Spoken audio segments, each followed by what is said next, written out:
The year of the monkey. Not just the great Monkey King, but your everyday kind. Monkeys are primates. Let's look at some. Baboon, wait your turn. Stop eating the scenery. First, the ape. It's not actually a monkey, but another primate. Still, they're good friends. An ape has no tail.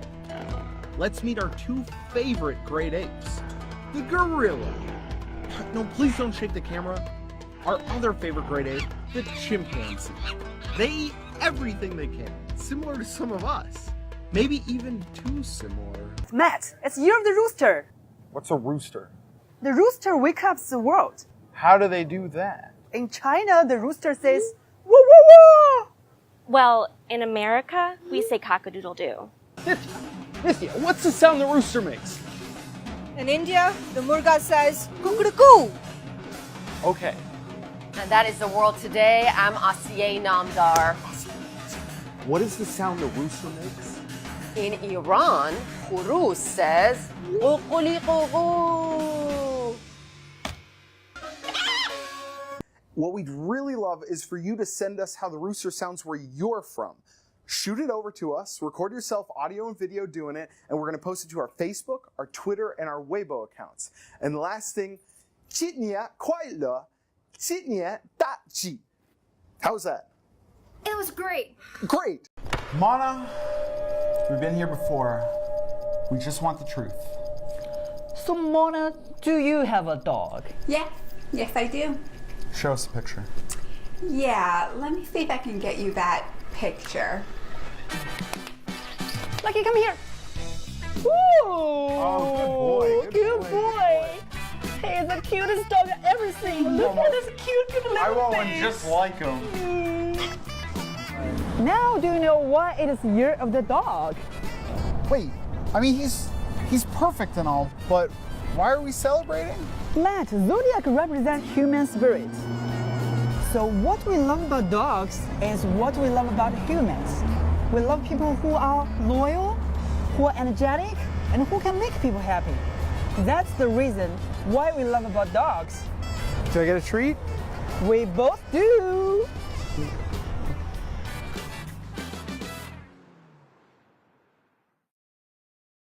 Do you know why pandas are so important? I don't know, fur? No, panda diplomacy. China gifted pandas to countries to build a relationship. So like when I give you that keychain bottle opener. Yes. But you still have it, right? Wait, all this stuff is great, but where's Bao Bao? Look, Boba's right there. Bao Bao! Oh my god, we are gonna be best friends now. You only have a few days, Matt. What?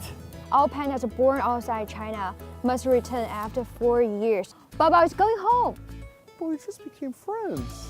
Now you know how amazing pandas are. Can I buy a panda? No, Can you at least teach me how to say panda in Chinese? we say 熊猫. Try it. Shubu! How's that? It was great. Nice.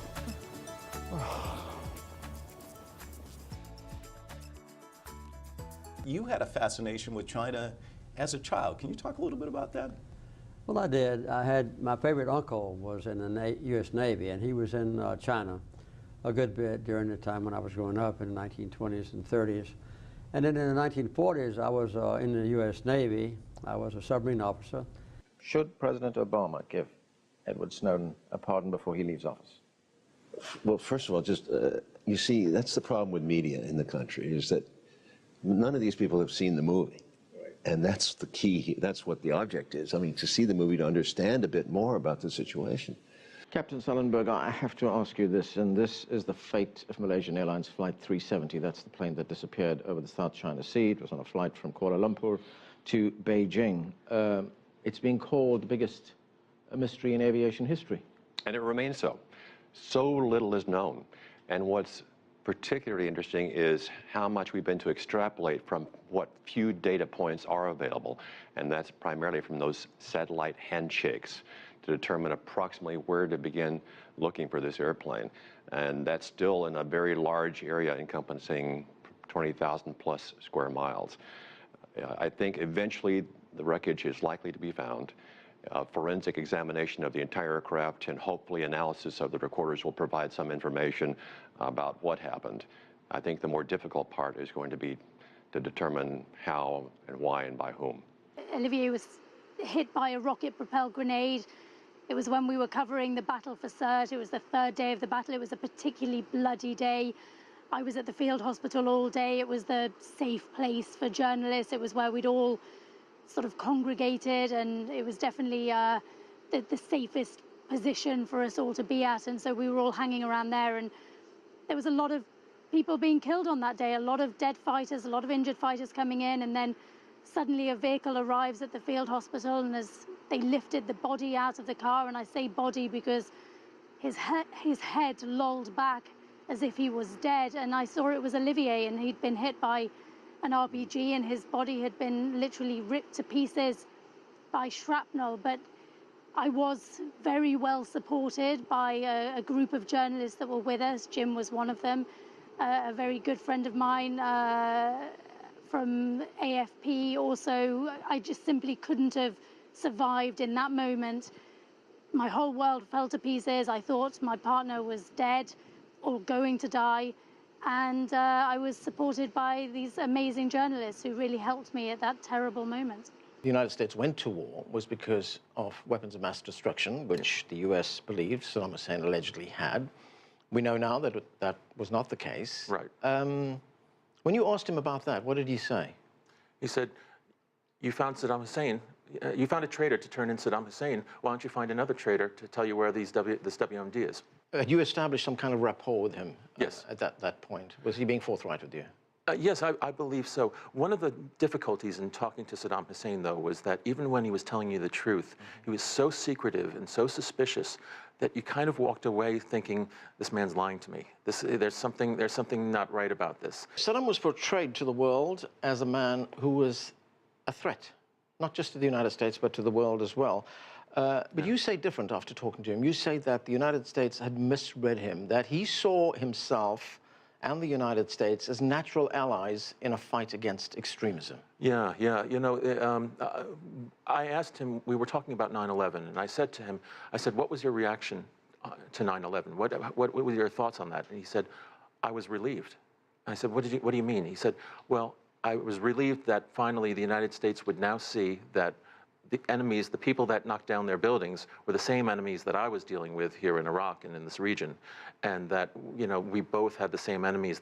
This would make the United States come to its senses and realize that Iraq could be a valuable ally in this fight.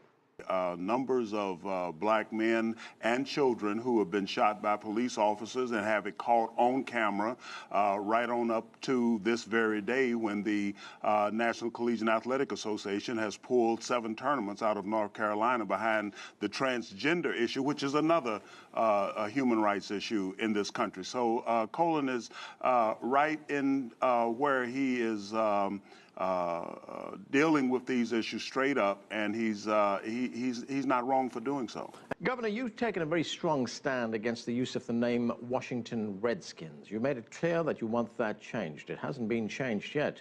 What do you believe needs to happen?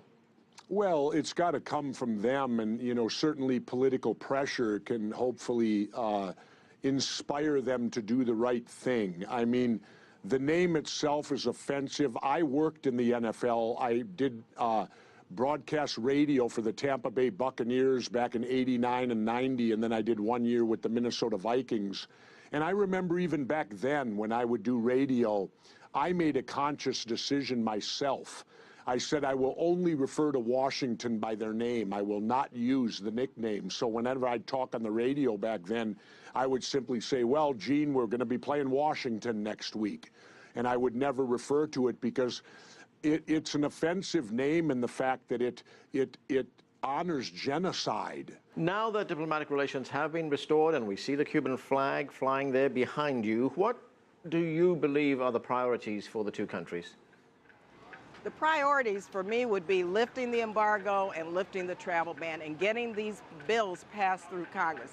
That's going to mean the public has to organize. This is a political movement that has to be debated It has to be organized. People have to mobilize to get their members of Congress to really follow their lead since the public supports it. So those are the two things we have to do. Lift the embargo, lift the travel ban. Congress can do that. The president is certainly doing his part. A historic day, restoration of relations between the U.S. and Cuba. Which side do you believe has gained most from this? Both sides gain, and I think it's the American people who gain and the Cuban people who gain. Plus, let me just tell you, when you talk about investments in Cuba from U.S. businesses, that creates jobs in America, and we can't forget that. Mars, that gold ring in space, could be, with the advancement of technology, within the reach of human explorers. If you ask Buzz Aldrin, one of the 12 men who walked on the moon, the time is now. Let me put it this way. We have progressed in transportation as a human race. We've gone to the moon. We can go to Mars, right? It's going to take billions and billions of dollars internationally together. Yes, it will take a rocket load of money and an international effort. No one nation can hope to go it alone. NASA, the U.S. space agency, is already laying the groundwork for what would likely be an international human expedition. NASA is building a mammoth rocket and a spacecraft called Orion. By 2035, explorers from Earth might put the first boot prints on Mars, and they'd likely be living in an expandable habitat, in essence, a lightweight blow-up living quarters. One designed by Bigelow Aerospace is being tested right now on the International Space Station. In the meantime, a fleet of robotic explorers from China, Russia, Europe, India, and the U.S. will search the Martian surface, looking for evidence of past life. Imagine your son or daughter disappears one day only to find out he or she has landed in Syria, joined the militant group Islamic State, and is taking up arms to fight. That's the reality for hundreds of ISIL's Western recruits. Every one of them has a family they've left behind. But for their mothers, it's particularly harrowing. In Islam, the mother is highly respected. One Islamic scholar and confidant of the Prophet Muhammad said, "I know of no other deed that brings people closer to Allah than kind treatment and respect towards one's mother." So when these radicalized men and women leave, they do so at odds with that respect, and their families are left in shock with more questions than answers. Here now to share her experience as a mother of an ISIL fighter, Carolina Dam joins us from Copenhagen. It's the mothers that are talking with ISIS fighters, talking with family members to ISIS fighters. It's the mothers that are gaining all the information to try and get answers of what's been going on with their own sons, and trying to get information on whereabouts and how the tactics are, and without all this knowledge, we will not be aware. We will not detect where or how we can stop this.